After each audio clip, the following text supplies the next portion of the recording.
60 বছর বয়স, আমারে মাফ করবেন, 50 বছর বয়স, আপনার মুখে এখনো বিড়ি, আপনার মুখে এখনো সিগারেট, আপনি 60 বছরও বিড়ি খানা ছাড়তে পারলেন না, আপনি নবীকে ভালোবাসেন, এত বড় মিথ্যা কথা আপনি কেমনে বললেন?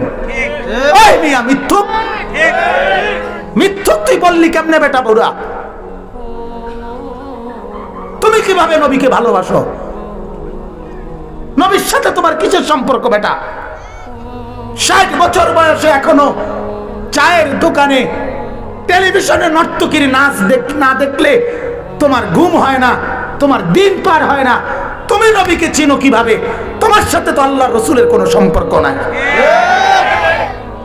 এত হারামের টাকা, এত সুদের টাকা, এত মিথ্যা ধোঁকাবাজির টাকা তোমার পকেটে, তুমি আল্লাহ রসুলকে ভালোবাসো? হ্যাঁ, স্পষ্ট করে বলো, নবীকে ভালোবাসো নাকি জিলাফি ভালোবাসো?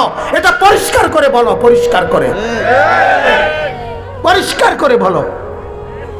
বলেন বাপ, গত 30 বছরে মিসওয়াকের হিসাব দেন, গত 30 বছরে দস্তরখানের হিসাব দেন,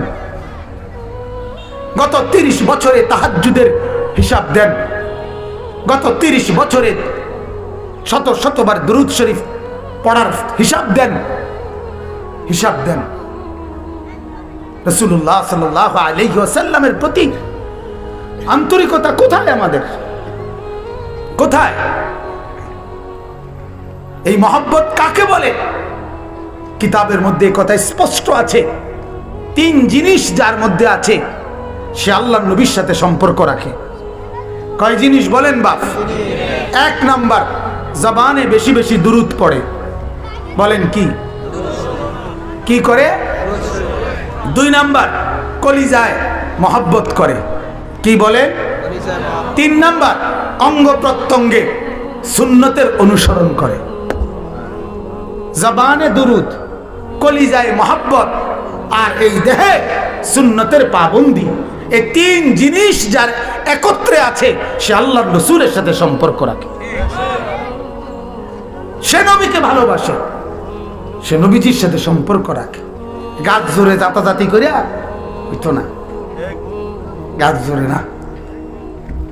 আমার শেখ আল্লামা মুফতি মুশতাকুন নবী সাহেব বলে, মিয়া সাহেব, হাসরের ময়দানে ফয়সালা হবে কার মা আছে কার মা নাই। হাসরের ময়দানে বুঝ হবে আশিক কে, দুশ্মন কে, বন্ধুকে, বিরোধীকে। আল্লাহ বুঝার তৌফিক দান করুক।